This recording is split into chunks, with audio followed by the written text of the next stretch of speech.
وعن ام سلمۃ رضی اللہ تعالی عنہا قالت قال رسول اللہ صلی اللہ تعالی علیہ وآلہ وسلم.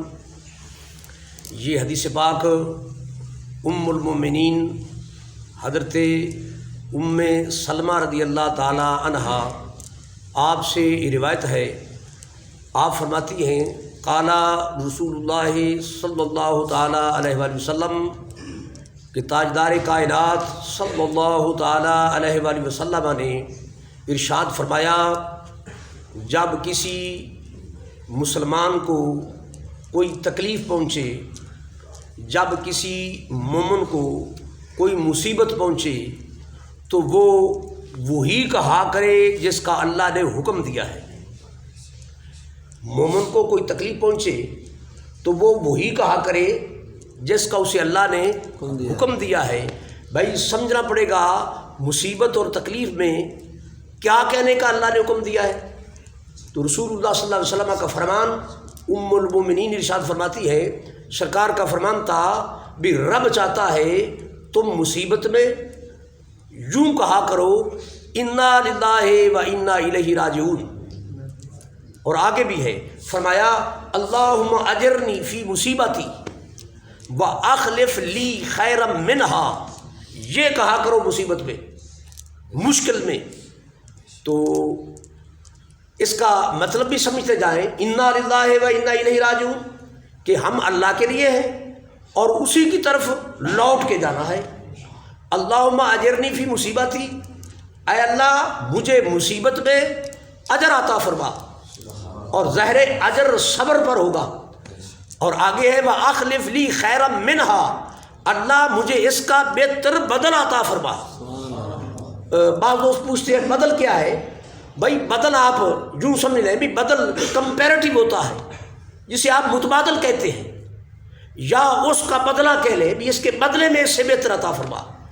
یہ ہے وَأَخْلِفْ لِي خَيْرًا مِّنْهَا کا مطلب بھی یوں کہا کرو. یہ حضور علیہ السلام نے ارشاد فرمایا رب کی منشا یہ ہے کہ مصیبت میں مومن یہ کہا کرے جو میں نے عرض کر دیا. اچھا، ام المومنین حضرت ام سلمہ رضی اللہ عنہا آپ فرماتی ہیں میرے شوہر تھے ابو سلمہ رضی اللہ عنہ. آپ ہیں ام سلمہ، ان کے شوہر کا نام تھا ابو سلمہ، ان کو کہتے تھے. فرماتی ہیں ابو سلمہ کی وفات ہوئی. جب ان کی وفات ہوئی تو فرماتی ہیں ظاہر میرے لیے یہ بڑی مصیبت تھی. تو جب وہ مصیبت پہنچی تو میں نے خود ہی رسول اللہ صلی اللہ علیہ وسلم سے سنا ہوا تھا کہ مصیبت آئے تو مومن کہے انا للہ و انا الیہ راجعون، اللہم اجرنی فی مصیبتی واخلف لی خیرا منہا. تو جب مجھ پر یہ مصیبت پہنچی بھی میرے شوہر ابو سلمہ کا وصال ہو گیا تو میرے ذہن میں یہ خیال آیا بھی اب انا للہ و انا الیہ راجعون تو بنتا ہے میں پڑھوں، اور آگے اللہم اجرنی فی مصیبتی یہ بھی بنتا ہے میں پڑھوں. لیکن جو اگلا ارشاد ہے حضور علیہ السلام کا بھی وَأَخْلِفْ لِي خَيْرًا مِّنْهَا بھی اللہ مجھے اس سے بہتر عطا فرما، یا اس کا بہترین متبادل عطا فرما. بھائی یہ کیسے ہو سکتا ہے؟ ام سلمہ رضی اللہ عنہ فرماتی ہے میرے دل میں یہ آیا بھی یہ کیسے ہو سکتا ہے کہ مجھے اس سے بہتر ملے، کیونکہ آپ جزوی طور پہ کئی نیکیوں میں ان کو بہت آگے سمجھتی تھی. اور ایک وجہ یہ بھی تھی بھی حضرت ابو سلمہ رضی اللہ عنہ آپ حضور علیہ السلام کے پھوپھی زاد تھے، اور پھر آپ صاحب الہجرتین تھے. کیا مطلب؟ انہوں نے اسلام میں 2 ہجرتیں کی تھیں. پہلی ہجرت بما آل و عیال حبشہ کی طرف کی، اور دوسری ہجرت پھر آپ نے مدینہ المنورہ کی طرف کی. تو یہ 2 ہجرتوں کا بھی اسلام میں بہت بڑا اعزاز تھا.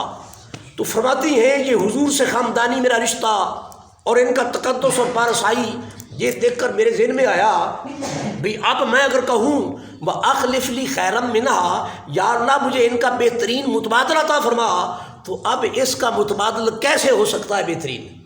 وہ فرماتی ہے بھی میرے ذہن میں یہ تھا بھی اب یہ امپاسبل، ممکن نہیں کہ مجھے ان کا بہترین متبادل ملے. تو سوچتی تھی بھی میں یہ جملہ پھر کیسے کہوں، لیکن پھر کہتی ہیں ثم انی قلتها میرے دل میں آیا بھی چونکہ یہ ارشاد مصطفیٰ کریم علیہ السلام ہے، یہ آقا علیہ السلام کا فرمان ہے، تو یقیناً اس میں کوئی خیر ہی ہوگی۔ تو فرماتی ہے ثم انی قلتھا، میری زبان سے نکل ہی گیا، یہ والا پچھلا سارا جملہ میری زبان سے نکل گیا، میں نے کہہ ہی دیا، میں نے وہ پڑھ ہی لیا جو حضور کا فرمان تھا۔ فرماتی ہے جب میں نے وہ پڑھ لیا تو پھر پتہ کیا ہوا؟ فرماتی ہے پھر یہ ہوا مجھے فیض نور ملا، مجھے فیض نور ملا۔ یا محبوب بھائی بیٹھے، میں کہتا ہوں مجھے مدنی فیض ملا۔ مدنی فیض کیا ملا؟ مدنی فیض یہ ملا کہ اب میرے حصے میں مصطفیٰ آ گئے۔ حدیث کا اگلا جملہ فرماتی ہے فَأَخْلَفَ اللَّهُ لِي رسول اللہ صلی اللہ علیہ وسلم، جب میں نے حضور کا ارشاد کیا ہوا وہ جملہ پڑھا وَأَخْلِفْ لِي خَيْرًا مِنْهَا، بھی یا اللہ مجھے اس کا بہتر عطا فرما، اس کا بہتر بدل عطا فرما۔ تو فرماتی ہیں بھی پہلے میرے شوہر تھے ابو سلمہ، اب میرے مقدر میں محمد مصطفیٰ آ گئے، سرکار کو اللہ نے میرے مقدر میں داخل فرما دیا۔ یہ برکت کس کی ہوئی؟ رسول اللہ صلی اللہ علیہ وسلم کے فرمان پر عمل کرنے کی برکت ہوئی۔ تو دعا اللہ کریم ہم کو بھی جب کوئی مشکل آئے، کوئی کٹھن مرحلہ آئے، کوئی مصیبت آئے، تو یہی کلمات ہم بھی پڑھا کرے، اللہ ہمارے لیے بھی خیر کے دروازے کھول دے گا۔ اللہ عمل کی توفیق عطا فرمائے۔